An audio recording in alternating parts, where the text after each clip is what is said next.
everyone. Welcome back to the Israel Connection podcast. I'm Esti Zenati, and I have a very special guest today. My guest is attorney Ran Bar-Yoshafat. Hi, Ran. Thank you for joining me today. Hi, happy to be here. Thank you. Ran serves in the Army Reserves in Combat Special Forces. From October 7 until now, he served over 250 days, serving in Gaza, northern Israel, Judea and Samaria, and more, back and forth in different places.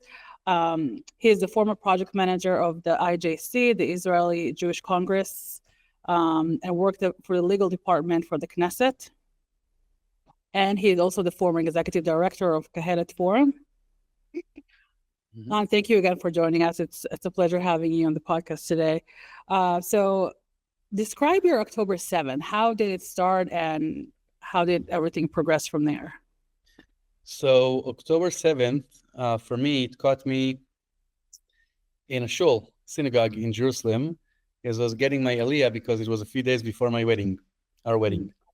And I woke up very early and I heard the sirens. Now, sirens in Jerusalem are very rare. You don't often have sirens in Jerusalem. After we heard the third, fourth, fifth sirens, like something is happening here, I went outside.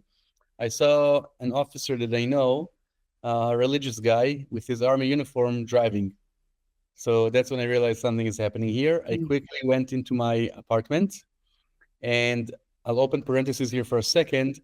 I served in Maglan during the Second Intifada as a hand-to-hand combat expert. My first Army Reserves was the Second Lebanon War, and before October 7th, every year I served between 1 to 2 months in the Israeli army as a reservist. So I always had a duffel bag prepared for such occasions. So I went to my apartment, opened my phone, saw what is happening, or at least bits and pieces of what's happening in the south, and started heading south. Eventually, my battalion officer and the operational officer asked me to stop and join them, so it'll be more organized and not going independently to the south. And my main concern was at that time, my fiance, today my wife, what is happening in her mind, because she cannot communicate with me right now. We're both Shomer Shabbos. When Shabbat was finished, I was in an officers meeting trying to plan our next move, basically, in the south. So I was only able to contact her a while after. And my first question was, what are we going to do? Are we going to get married, or are we going to postpone the wedding? And it's an interesting question. And this question was actually asked 50 years ago during the Yom Kippur War. And Rav Eliashiv Zatzal said that for such an important question, only one person can give the answer, and that is the Kala, what the bride says. So I asked my wife, what do you think? And she says, we're going to continue with the wedding. So instead of having our big venue with a lot of people, I left the base on the fourth day of the war, got out of my army uniform, shaved, showered, put on my wedding suit, and we got married in a charity hall, a Yad Sarah hall with very few people. Wow. Yeah, and the next day I went back to war, leaving her behind. Yeah, so that was my October 7th. That was the setup for my war. Yeah, and that seems to be a story of a lot of soldiers and reserves that, they're supposed to get married, they're supposed to give birth, like all these life-changing events that are supposed to happen during that time. And all of a sudden they find themselves in the battlefield instead of being under the chuppah or, having a breathe for their son. That's very challenging. Yeah. So, actually, you mentioned exactly what happened to us. So yeah, at the end of my reserves, which is actually just a few days ago, more than 250 days, my wife was 9 months pregnant when I was sent to Gaza again. So in the beginning of the war, I spent 3.5 months in Gaza. My battalion was the second wave into Gaza, northern Gaza. And then I was sent to the north, Judea and Samaria, the north again. And now I was out of Gaza just a couple of days ago. And I left my wife 9 months pregnant. I think that was by far the most difficult part for me, to have my wife ask me, not in a angry way, just really trying to understand. So who's going to drive me to the hospital? Right. And thank God I was able to make it on time and was able to be with her in the birth, but it cannot be easy to be 9 months pregnant and having a husband at war, be here by yourself. She's a new Ola. She made Aliyah from Oh, so that's even States. harder. Yeah. There's no support, no financial support, and no system that helps her. So yeah, it was a very Yeah, that's yeah, difficult. I know there are a lot of women that gave birth without their husbands next to them. yeah. And not even mentioning those who lost their husband in battle. That's really difficult. So how has your service in those over 250 days impact your professional life as well? Because I know you had some professional life changes that you needed to do because of all of that. Well, obviously, first of all, I lost a great deal of money, and the government wants to compensate, and they're doing their best, but they cannot really. I'll give you just one example. I give in a year, let's say, somewhere between 50 and 100 lectures. I think I gave one. Oh, wow. That's not something I wasn't Yeah. available in every month since October 7th. Apart from 2 months after we were released, once I was in the army. So the government cannot compensate me for that. So a great deal of money that was lost. I was really close to finishing my PhD. I hope that I'll be able to finish it now because PhDs, when you're not continuing, if you're not moving forward, it's not that you're staying put, you're moving backwards. Because now Yeah. I have to remember what I was trying to write, over a year ago. And that's very difficult and it's very frustrating. I would really be happier if I would already have this behind me. The physical fitness, I used to do Ironman competitions.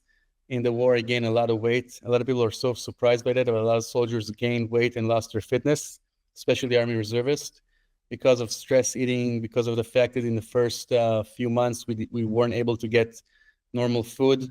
There's no electricity in Gaza or running water. So basically, you're also limited, or roads that we were able to use. So the people who were actually doing the fighting, they weren't able to give us proper foods. It was mainly like candy and stuff like that. And after a few months of eating candy, that's, you're losing your shape. Yeah. And I told you the most difficult part was basically knowing that I'm putting so much burden on my wife that doesn't have not the financial support and not the family support that I'm not sure that would have helped completely, but it would have given a little bit of support. So that was the most difficult part. I was actually, I wanted to change my profession, not I don't know if change my profession, but leave my current workplace in November, but the war broke a month before, and I didn't even have the time to resign, and it was a real issue because I'm now trying to see if they can let me go because according to the Israeli law, you have to wait 3 months before you're fired. But they don't have 3 months of me not serving. They have a week here and a week there. It's like, okay, that's not fair for them. I Right. haven't done basically nothing almost nothing in the past year and a half, almost. Yeah. Wow. Yeah, a lot of people I know lost their businesses and lost their jobs because they've been serving so much, which is really unfortunate because it's not something that you guys control. It's the necessity. That's what the country needs. True. I also heard that a few people were actually able to make profit here, but I think that that's really the exception to the rule. People who were people who weren't in the front lines, let's just put it like that, they were able to get salary from the army and also continue their daily work. That's really a drop in the bucket. Most people have suffered financially from this war, no doubt. Not just those who are in combat, also those who are either combat supporters or those who have a family member who's in the army. Now they have to take care of the household and are unable to work as they wanted to. Look, I'm not happy about it. It saddens me, but I think it's still a small price we're paying for our freedom. I just became a father 7.5 weeks ago, and I'm doing this because I don't want my son to be able to be forced to do the same thing in the future. I'm not that optimistic that he's not going to be able to or forced to do it, but I'll do my best so he would not have to face the challenges that I'm facing right now. So yeah, but it also gives you perspectives. Gaining some weight and losing a lot of money, it's a very small price to pay. I have friends that I lost, unfortunately, or they have lost body parts. And I think that if I took it in the right proportion, I was like, okay, so I lost money. Money comes and goes, and I think I'll be fine in the future. Yeah, so you mentioned your son, like that you don't want him to go through the same thing when he gets older. I feel like our generation back in the day, our parents were like, "Oh, we hope that when you grow up, you're not going to have to serve in the IDF," but it just keeps going and going. So I don't think that in the future you won't have to serve in the IDF. I think they will always have to, and I don't even think that's a bad thing because I think countries need to have armies. The problem is, and this is my understanding, and it could be wrong. This is just my perspective. You know the song of the Choref 73 is a very known song in Israel. Basically, after the Yom Kippur War, people were hoping for peace, and in that time, we were facing a different type of enemy, countries. I think that the people who are frustrated right now, regardless of their political views, they're frustrated because we're not winning, meaning they want to continue to fight. The soldiers on the ground, it's very, very different than to say, I wish you would have peace with this country. That's one solution, so I wouldn't have to serve so hard. Another solution is like, I want to defeat the enemy, so you wouldn't have to serve so hard in the future. And I think I wonder what song they're going to write about this war after this. Hey, I don't know. There have been a few songs released this year that there's one that superheroes tells us that we're going to, shut down everybody, take care of everybody, so to speak. And then there are those who encourage the country to say, Am Yisrael Chai, and all these songs. So what were like 2 or 3 very impactful moments that you had or incidents that you had during your service? So I'm going to, obviously the most important ones were getting married and becoming a father, but I'm going to put that aside. I had a very positive, I don't know if you can call it a positive experience, but a very moving experience that we found bodies of hostages. Oh, wow. And I asked the soldiers that were around me, I asked my soldiers, you are aware of the fact that we're staying here and we're risking our lives, and we knew that the chances of the hostages being alive are very slim. They were killed long before we got to them, like a month before we got to them. And I asked my soldiers, how do you feel about it? And they said, we're happy to be here. We're happy to serve, even if it's bodies of hostages, because the parents deserve to have a grave for their kids. Yeah. They deserve to have a closure. And obviously, I would prefer finding live hostages. But even bodies of hostages, it's something that was very crucial for us, and we put it in the top priority in our missions while we were there. I'm not sure it's a big political question if it's the number 1 priority for the war or the second priority to defeat Hamas. Should be, I don't know, it's a different question. I'm talking while I'm already there, and I have several missions. One is to destroy a certain building that we know it's a headquarter of Hamas, and another is to find bodies of hostages. It was clear for everyone that right now the main issue is to find the bodies of the hostages. Hopefully it was nobody. I was very surprised with the fact that people talk about the tunnels, Hamas's tunnels, and I think sometimes people envision like a very narrow tunnel that you have to crawl in. These tunnels are humongous, huge. You can have like 2 lanes of cars in these tunnels, gigantic tunnels. Oh, wow. The tunnels that we found the bodies at, it was a 2-layer tunnel, 2 floors. One was about 2-floor tunnel. Wow. Tunnel. One was about 12 yards dug down under, and one was almost 50 yards dug inside, and it was about 2 miles long. It's a tremendous, and people also sometimes they envision the tunnel to be like a straight line. They build the tunnels very well. It takes turns, and you have like submarine doors in case we want to bomb it, so it'll stop. So they're very sophisticated in how they build the tunnels. You have control rooms in these tunnels. You have enough supply for years, gasoline and food and whatnot.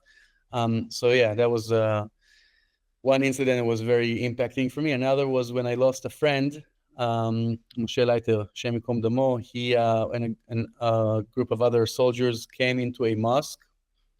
And I want to say something here. I haven't been to all the houses in Gaza, but I've been to a lot. And I don't have a single exception to what I'm saying right now. Not a single exception. Not 99%, but 100%. All the houses that I've seen in Gaza had either Nazi propaganda, anti-Israel material, explosives, rockets, weapons. I don't have not one exception, not even one. And it's very surprising, again, that I spoke to soldiers with different political views from different units, and they all share the same thing. Mosques, hospitals, and schools, it's to multiply it. Like we knew that when we're approaching a hospital or a school or a mosque, we knew it's going to be a lot more of that. So unfortunately, what happened was that Moshe was a company officer. He was approaching the mosque. The mosque had a camera attached to it with some sort of a wire that goes underground and a few hundred yards from that. And when they saw the soldiers approaching the mosque, they detonated the mosque, killing 4 soldiers and very seriously hurting the other 4 soldiers that were there. It was sad for me because I know sometimes people say, it's funny, it's coming from both sides. Some people are saying, why is Israel carpet bombing Gaza? And some Israelis are saying, how come we're not carpet bombing Gaza?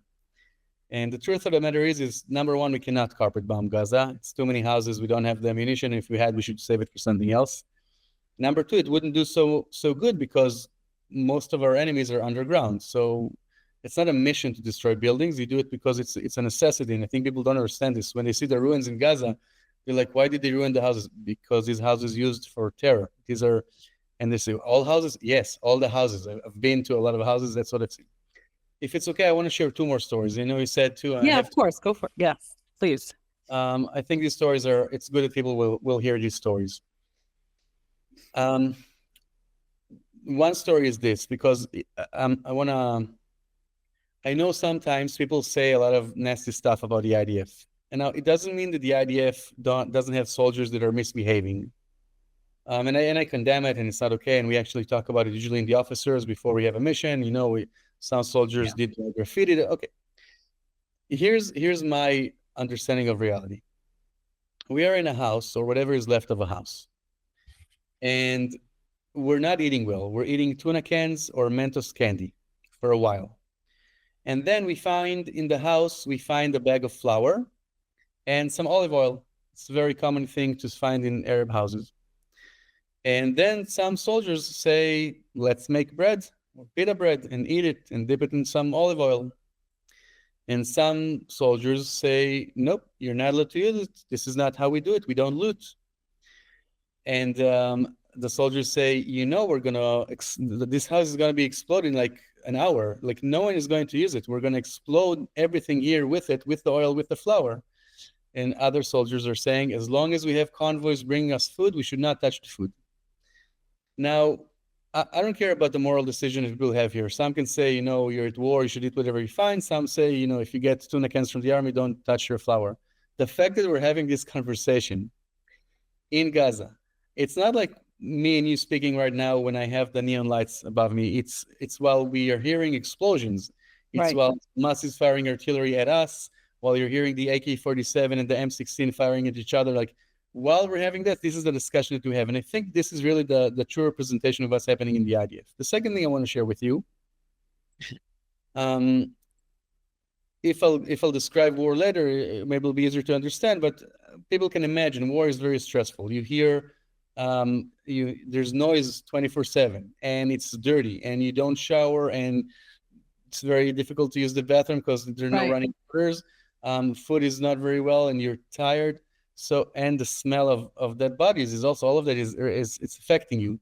So the high-ranking officers said, let's take one person from each team and send him for like a 16, 18-hour break. So that person will be able to be more refreshed, and that way we'll be able to preserve the energy of the teams. And I heard one team, which is a very unique team because everyone there are volunteers. They're all over the age of 40. I myself, I'm an officer, so I'm allowed to serve. I'm supposed to serve a little bit more, but I'm also fairly old for a reservist. I'm 41. And this team specifically, there was even a guy who's 50 years old in that team. Wow. And what was amazing is that I heard them arguing, but they weren't arguing because everyone was saying why he has to go, but they were arguing because everyone said why the other person has to go. So they told the physics professor, you have to go, your students need you. And he said, me, I have tenure, right? I'm fine. This guy just started a new job. He has to go. Says, me, it's just a job. This guy just had a new baby. Says, it's just one kid. This guy has 3 kids. And it was amazing to see the motivation that the people had. Like, no one enjoyed being there. They all have their lives. They all know that they're paying this, and no one can reimburse. No one's going to say, hey, Ran, here's the amount of money. Thank you for it. That's not going to happen. But they're there. They understand the mission. They understand the importance of this mission, and they care more about their friends than themselves. And I thought that was something was very remarkable. It's amazing. Yeah. I mean, I guess everybody knows that the importance of them being there.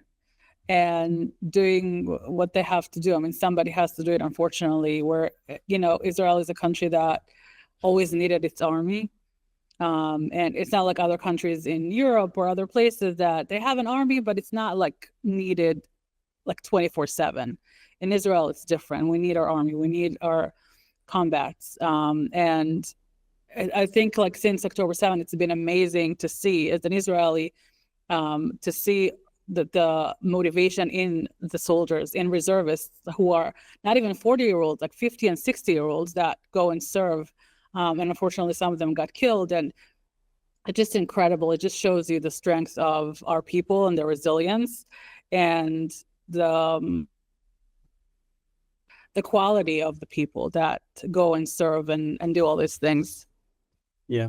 It's also nice to see that all of the dispute and fighting that is going on in Israel the year before the war, you don't really see it when you're in the Army Reserves. It doesn't matter if you're religious or secular, right wing or left wing, like we know together there. So that's another thing that is amazing. And I know a lot of soldiers spoke about this.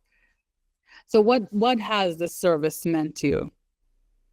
Or what is your service in general in the IDF has meant to you? I made a decision many years ago that I put the Army Reserves first. It hurts your daily life. It hurts you physically, not just the war.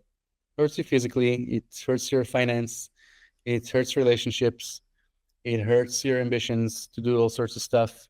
Hurts your career. And we have to remember, we're talking about tens of thousands of Army reservists. We have a country of 10 million people. Not a lot of people serve in the IDF. People forget this. People like imagine, because we know that in Israel, everyone serves in the army after high school. Okay, 10% go to combat. Not everyone has you don't have to be in combat to have a very meaningful service. Some people do an amazing job and not combatant. But it is a little bit different. And then in the reserves, it's a smaller group, and it's less than 5% if I count everyone who even said hello during the war. It's not that many people. And the people who are actually fighting, that's a lot less than 5%. That's close to 1 or 2% of the population who is actually basically taking the toll for everyone else.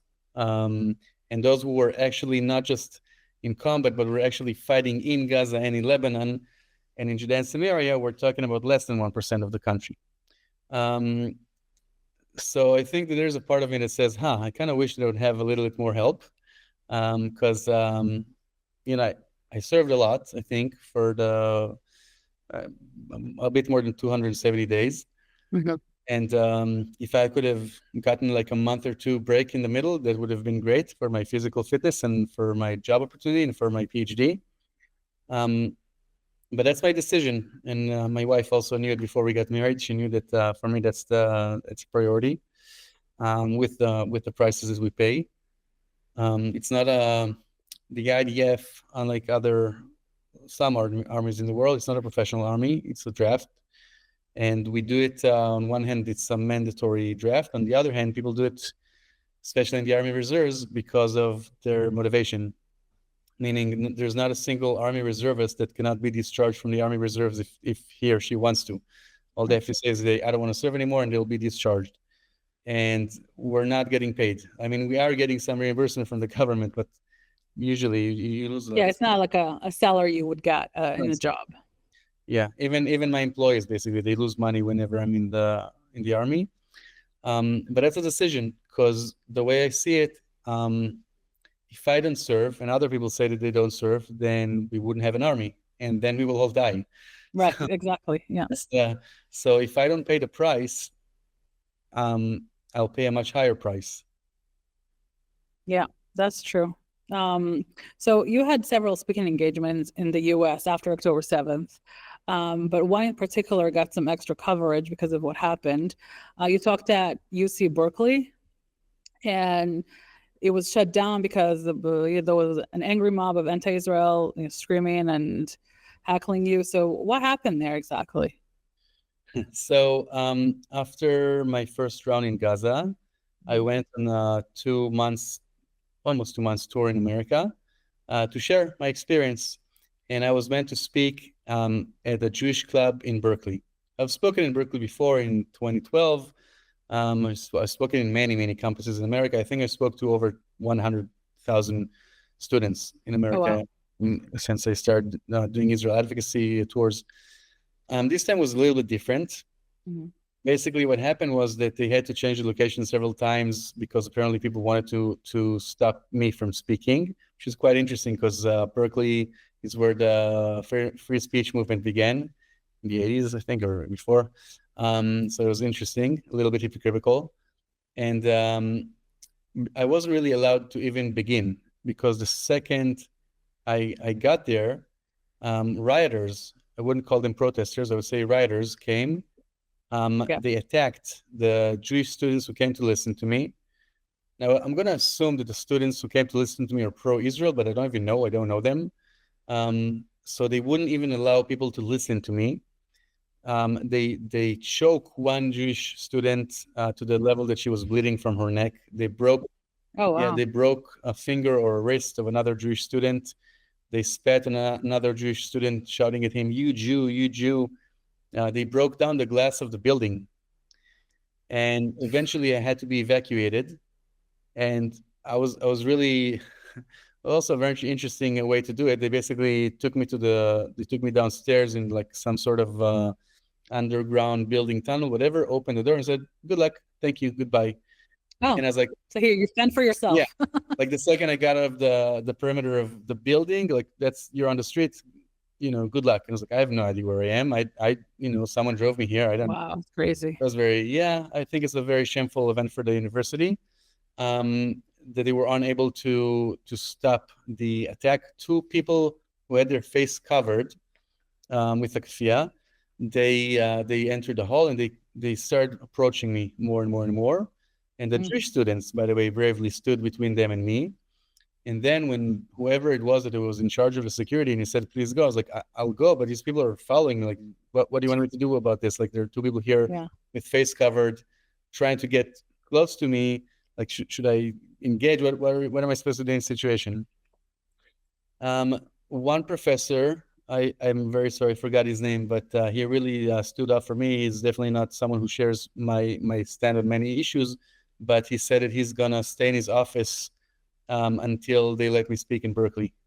So I really appreciate that. Oh, wow. And he stayed in his office for, I think, almost 2 weeks, basically sleeping there, eating there, having all of his meetings. Like he says, That's impressive. Very impressive. I was very surprised to see that I did get a lot of support after that. And eventually someone asked me, I still don't know till today who this was, if I'm willing to speak there again. I said, of course. So they flew me back. I was already in New York. They flew me back to the Bay Area to give a talk. This time I had 4 bodyguards and 50 security guards or something for a conversation. And I only had one heckler in the middle of the talk. So I'm happy that eventually I was able to go back there. I'll tell you what is interesting. There's a fairly famous video of me when I spoke at UC Davis in 2012.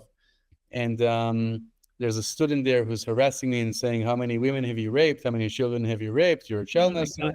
It's okay. That's the usual stuff they say. Yeah. So, but that was bad for him because people allowed me to speak. So I get it when you're coming and you're talking about Israel, you're guilty unless proven innocent, which is annoying, but that's the reality. I don't think it's fair, but I'm willing to, I've learned to accept it. What was interesting here is basically what they're saying is you're guilty and you don't deserve a trial. Right.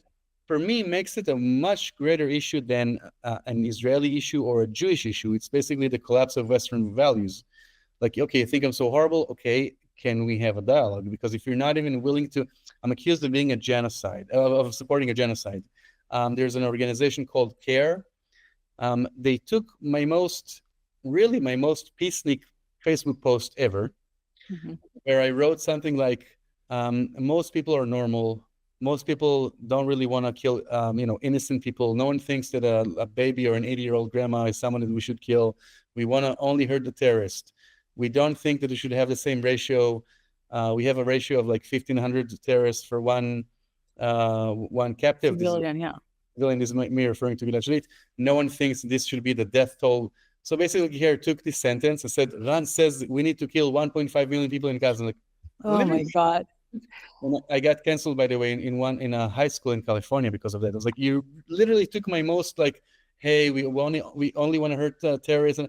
They took this post and they like Yeah, twisted they it. always find a way to twist things Yeah, it's to just funny. match their narrative, and yeah, it doesn't I make have sense. I have much more hawkish like comments. They really took my most like, hey, let's just remember that we only want to hurt, the bad guys. And anyways, so it was very annoying. So that's one of the triggers for the people who were protesting. They're saying, no, Ran supports a genocide, so he shouldn't be allowed to speak. No, not just support. Ran commits a genocide. Yeah. They didn't even ask me if I shot my gun once while I was in Gaza. Some people, their army service is supposed to be to help the population in Gaza. Not my personal army service, but some people did. They wouldn't even know about that because I put you in a box and that's it. That's where you are, and you're not allowed to defend yourself. Yeah, to them, even if you serve in the kitchen, cooking food for IDF soldiers, as long as you're in the IDF, that you're killing children, you're doing this and that. Yeah, no logic whatsoever. And that organization you mentioned, CARE, they're despicable. Like the things they do and say against Israel, and it's horrible. And people take them as if they're like this great thing. Their support for the actions of Hamas during October 7th, before people even knew how many women Hamas has raped in the south of Israel, they were already condemning Israel for what is happening. Yeah. All right. What message would you like to send to the Jewish community in the diaspora and the non-Jewish world also? So two different messages. Because I do feel like the Jewish communities in the diaspora, they wanna help. Mm-hmm. In every lecture I've given, I always heard someone from the crowd saying, "What can we do?" Yes. And I'm very sad to say that I was right. And I told them, you need to take your time because this is a marathon and not a sprint. Right. And I can say that I certainly feel this in Israel. And I also feel it a little bit in America now, that people care less. Like people are just, they're tired. So a few weeks ago, maybe a month ago, I went to a bakery and I wanted to buy something, and the guy says, "No way, this is on me." Well, I came super dusty. I came from an army operation in Gaza. I still had all my gear on me, and I just wanted to buy like some pastry. I was hungry. He's like, "No way, you're not paying. You just take care of yourself." So it was actually very heartwarming. These small gestures, it's maybe $5, but it makes you feel all warm and fuzzy inside, because it means that they care and they appreciate what you're doing. But you feel less and less of this in Israel. And I think you also feel less and less of this in America. For instance, when I flew to America after my first round in Gaza, everyone was like, "I want to hear your stories today." When I have like Gaza, Lebanon, Shem, Lebanon, Gaza, it's like, okay, I mean, we had enough soldiers speaking here, which is okay. I get it. So my message for the world jury is, it's long. It's not gonna end now. It's a long battle. Yeah. For the non-Jews, I would say that they should really understand that Hamas has perfected the art of deception, lies, manipulation. Really, using civilians as human shields is not something that he didn't do before, but today they've taken it to the next level. It's very rare that you would see someone in Gaza with a weapon, because they don't need to, because every house has a weapon. It's very common that you will see a child carrying elderlies, moving them from one side to the other of the street, going back and forth to move people. They're cynically exploiting our morality and compassion, and they've turned the battlefield into a world where they deliberately distort everything that they do, and the world swallows that. And I think it's just basically it's part of their strategy campaign to make Israel look bad, and that's part of their warfare. So that will be my message to the non-Jews, because that's what Hamas is. That's what they do. Yeah. So don't believe anything Hamas tells you, and dig deeper and try to research things before you believe. I'll give you two examples. So in my last deployment in Gaza, I have like a bot to translate from Arabic to Hebrew, just to make sure I understand what I'm reading. Mm-hmm. And they say, with great success, we just killed 50 IDF soldiers in this area where I was. Okay. It was like, not only is there no one injured or dead, we weren't even attacked. So I went and already was like, did I just miss a gigantic event that happened that no one told me about? Nothing happened. So they lie like this on one hand. On the other hand, they're able to say, I have a drone. The drone shows me the picture of someone. I know who that person is. I know his name. I know what his position is in Hamas. Like I know this is the company officer of Hamas in that battalion that's in charge of this in this area. This is what he's done in October 7th. Like I have all this information. The IDF kills that person, and then you hear, the IDF just shot a pregnant 80-year-old kid, whatever. Like, Yeah. it doesn't make any sense. Like, come on. Like, what just happened. Why? That doesn't make any sense.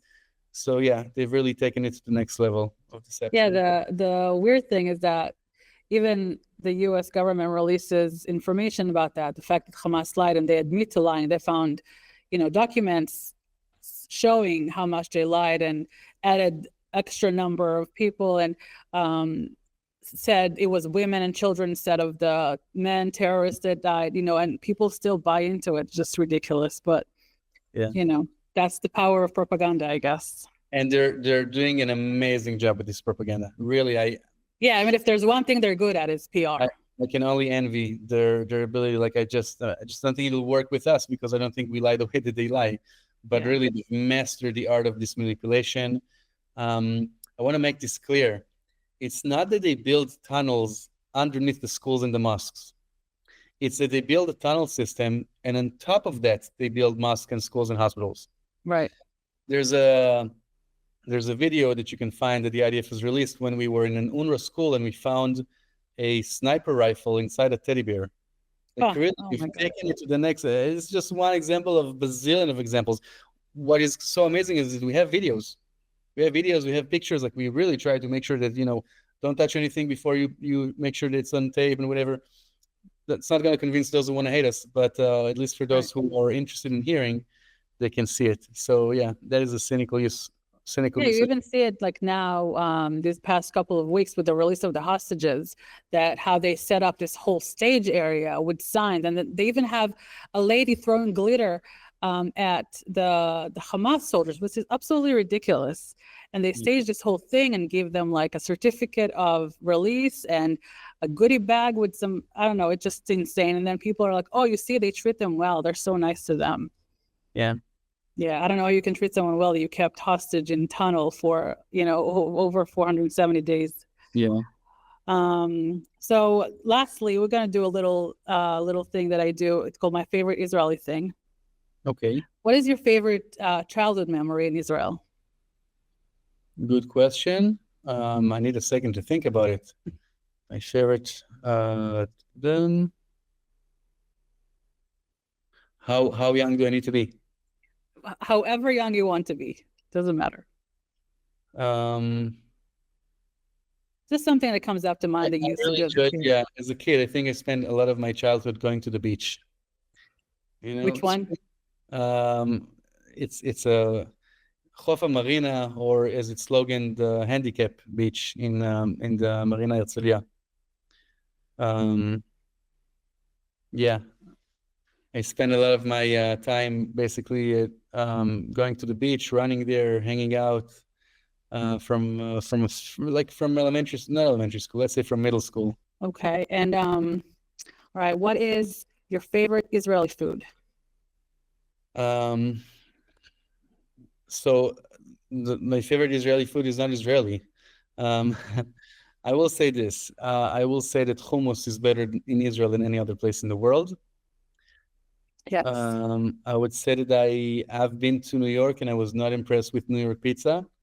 I think that we have in Italy they had amazing pizza, but in Israel I think we have good pizza as well. The only thing we're really not good at is sushi, which is quite amazing because we're the third in the world in sushi per capita. But yeah, people love sushi in Israel, but the sushi is not the best. I hate to admit it, it's not so great. Yeah. I guess I would say yeah. What is your favorite Israeli historical figure? Professor Ben Netanyahu, Netanyahu's father. Oh, wow. Yeah. Why is he your favorite? So my PhD, which hopefully will finish, is about the Zionist revisionist movement in America. Mhm. Jabotinsky died in America in 1940 in August, and Netanyahu's father took a lot of his work on him and continued the basically. So Netanyahu's father, Professor Ben-Zion, he published something in the New York Times that I take in heart whenever I feel that I'm not happy with the Israeli army.